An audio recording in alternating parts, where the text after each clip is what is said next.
Wondering how to make sure your favorite bedtime stories podcast can keep making new episodes?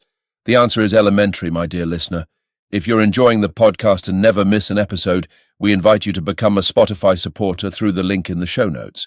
Your support helps us cover the costs of creating this podcast and ensures we can continue bringing you the best Sherlock Holmes bedtime experience, completely free. So, sleep easier by clicking the Support this podcast link in the show notes and become a Spotify supporter today. Welcome to the Sherlock Holmes Bedtime Stories podcast. Each episode is a section from a classic, comforting Sherlock Holmes story with relaxing music to help you fall asleep. If you like the Sherlock Holmes Bedtime Stories podcast, please follow us on Spotify and YouTube. These are great zero-cost ways to support the podcast. Please leave a 5-star rating for the Sherlock Holmes Bedtime Stories podcast on Spotify and Apple Podcasts, and press the like button on YouTube.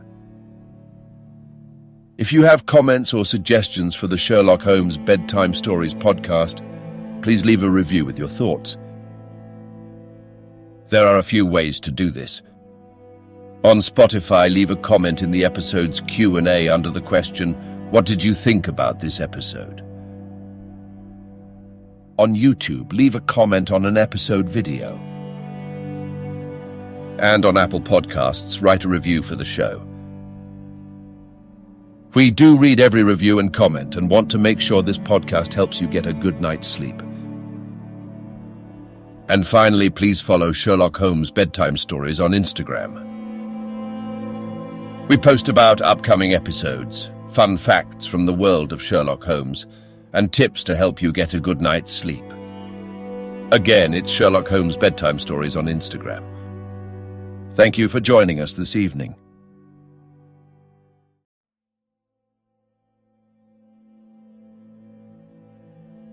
Now it's time to relax. Let your body fall into a comfortable position in your bed and drift gently into a state of total relaxation with tonight's story. The Sign of the Four. Chapter 11. The Great Agra Treasure.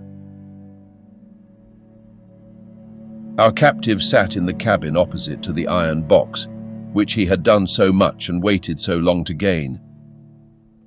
He was a sunburned, reckless-eyed fellow, with a network of lines and wrinkles all over his mahogany features, which told of a hard, open-air life. There was a singular prominence about his bearded chin, which marked a man who was not to be easily turned from his purpose. His age may have been 50 or thereabouts, for his black, curly hair was thickly shot with grey. His face in repose was not an unpleasing one, though his heavy brows and aggressive chin gave him, as I had lately seen, a terrible expression when moved to anger. He sat now with his handcuffed hands upon his lap and his head sunk upon his breast, while he looked with his keen, twinkling eyes at the box which had been the cause of his ill-doings. It seemed to me that there was more sorrow than anger in his rigid and contained countenance. Once he looked up at me with a gleam of something like humor in his eyes. "Well, Jonathan Small," said Holmes, lighting a cigar, "I am sorry that it has come to this." "And so am I, sir," he answered frankly. "I don't believe that I can swing over the job. I give you my word on the book that I never raised hand against Mr. Sholto. It was that little hellhound Tonga who shot one of his cursed darts into him. I had no part in it, sir. I was as grieved as if it had been my blood relation. I welted the little devil with the slack end of the rope for it, but it was done, and I could not undo it again." "Have a cigar," said Holmes, "and you had best take a pull out of my flask, for you are very wet. How could you expect so small and weak a man as this black fellow to overpower Mr. Sholto and hold him while you were climbing the rope?" "You seem to know as much about it as if you were there, sir. The truth is, that I hoped to find the room clear.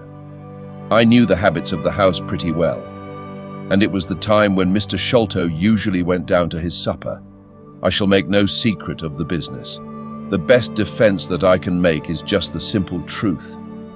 Now, if it had been the old Major, I would have swung for him with a light heart. I would have thought no more of knifing him than of smoking this cigar, but it's cursed hard that I should be lagged over this young Sholto with whom I had no quarrel whatever. You are under the charge of Mr. Athelney Jones of Scotland Yard. He is going to bring you up to my rooms, and I shall ask you for a true account of the matter.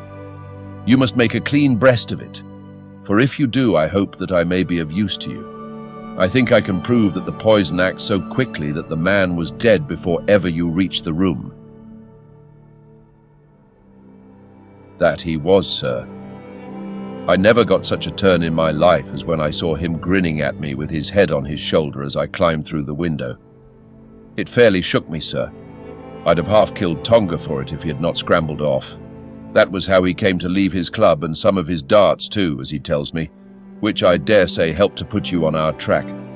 Though how you kept on it is more than I can tell. I don't feel no malice against you for it. But it does seem a queer thing, he added with a bitter smile, that I, who have a fair claim to nigh upon $500,000 of money, should spend the first half of my life building a breakwater in the Andamans, and am like to spend the other half digging drains at Dartmoor. It was an evil day for me when first I clapped eyes upon the merchant Ahmet and had to do with the Agra treasure, which never brought anything but a curse yet upon the man who owned it. To him it brought murder. To Major Sholto it brought fear and guilt. To me it has meant slavery for life. At this moment, Athelney Jones thrust his broad face and heavy shoulders into the tiny cabin. "Quite a family party," he remarked. "I think I shall have a pull at that flask, Holmes. Well, I think we may all congratulate each other. Pity we didn't take the other alive, but there was no choice.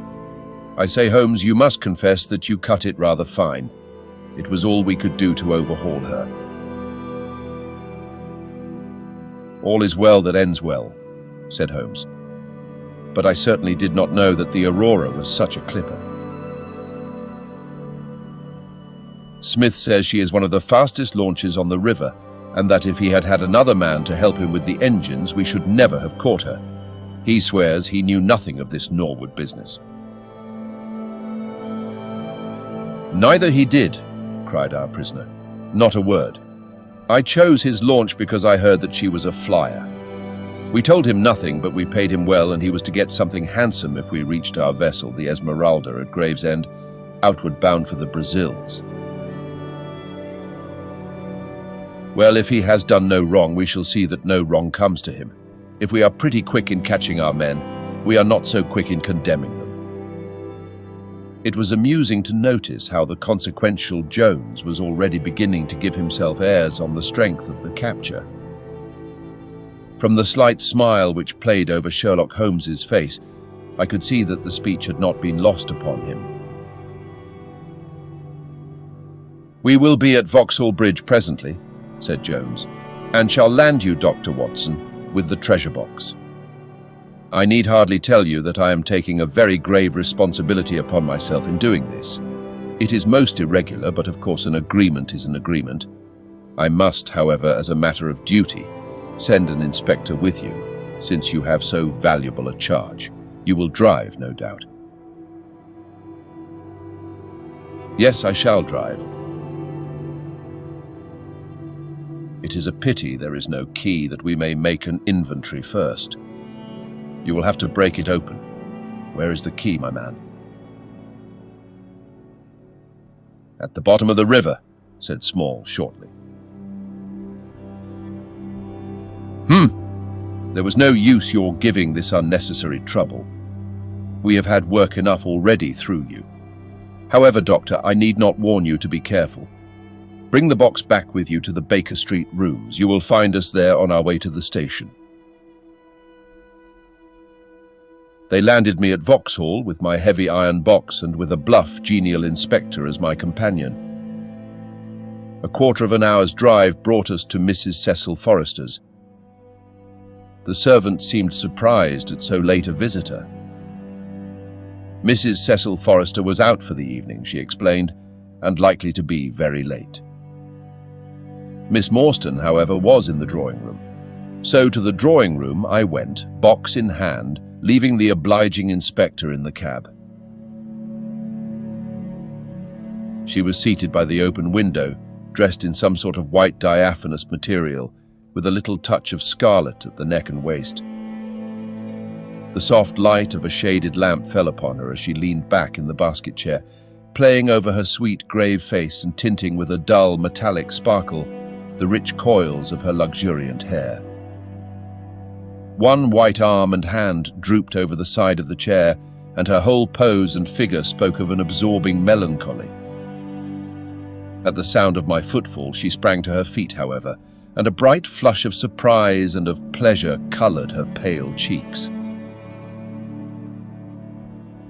"I heard a cab drive up," she said. "I thought that Mrs. Forrester had come back very early, but I never dreamed that it might be you. What news have you brought me?"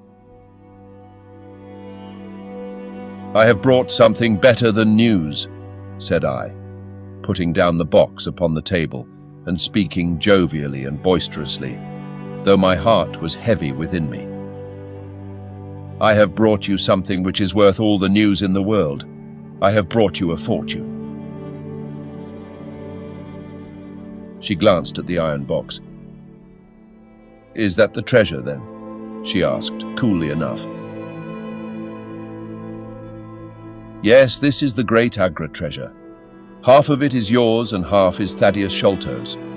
You will have a couple of 100,000 each. Think of that. An annuity of £10,000. There will be few richer young ladies in England, is it not glorious?"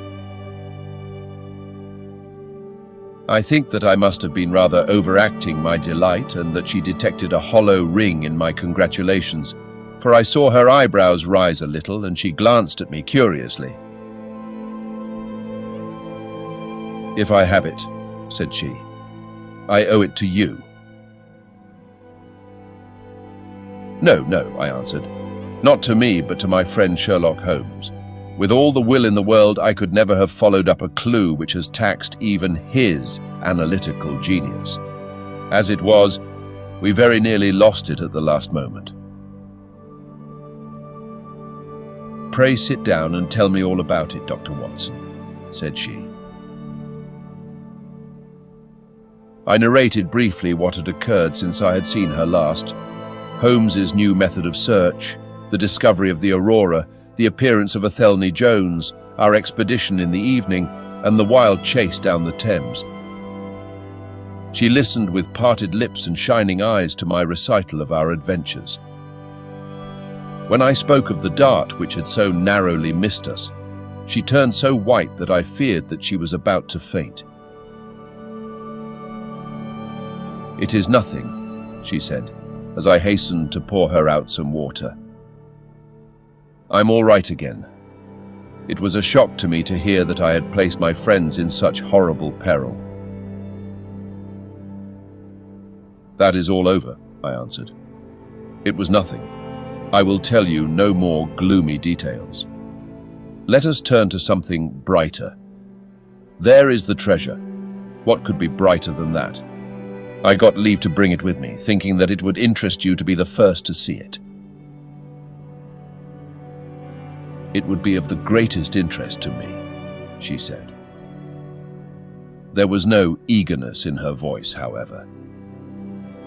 It had struck her, doubtless, that it might seem ungracious upon her part to be indifferent to a prize which had cost so much to win. "What a pretty box," she said, stooping over it. "This is Indian work, I suppose?" "Yes, it is Benares metalwork." "And so heavy," she exclaimed, trying to raise it. "The box alone must be of some value. Where is the key?" "Small threw it into the Thames," I answered. I must borrow Mrs. Forrester's poker. There was in the front a thick and broad hasp, wrought in the image of a sitting Buddha. Under this, I thrust the end of the poker and twisted it outward as a lever. The hasp sprang open with a loud snap. With trembling fingers, I flung back the lid. We both stood gazing in astonishment. The box was empty. No wonder that it was heavy. The ironwork was 2/3 of an inch thick all round. It was massive, well made, and solid, like a chest constructed to carry things of great price, but not one shred or crumb of metal or jewelry lay within it. It was absolutely and completely empty. "The treasure is lost," said Miss Morstan calmly. As I listened to the words and realized what they meant, a great shadow seemed to pass from my soul. I did not know how this Agra treasure had weighed me down until now that it was finally removed. It was selfish, no doubt, disloyal, wrong. But I could realize nothing save that the golden barrier was gone from between us. "Thank God," I ejaculated from my very heart. She looked at me with a quick, questioning smile. "Why do you say that?" she asked. "Because you are within my reach again," I said, taking her hand. She did not withdraw it. "Because I love you, Mary, as truly as ever a man loved a woman. Because this treasure, these riches, sealed my lips. Now that they are gone, I can tell you how I love you. That is why I said, 'Thank God.' Then I say, 'Thank God too,'" she whispered, as I drew her to my side. Whoever had lost a treasure, I knew that night that I had gained one.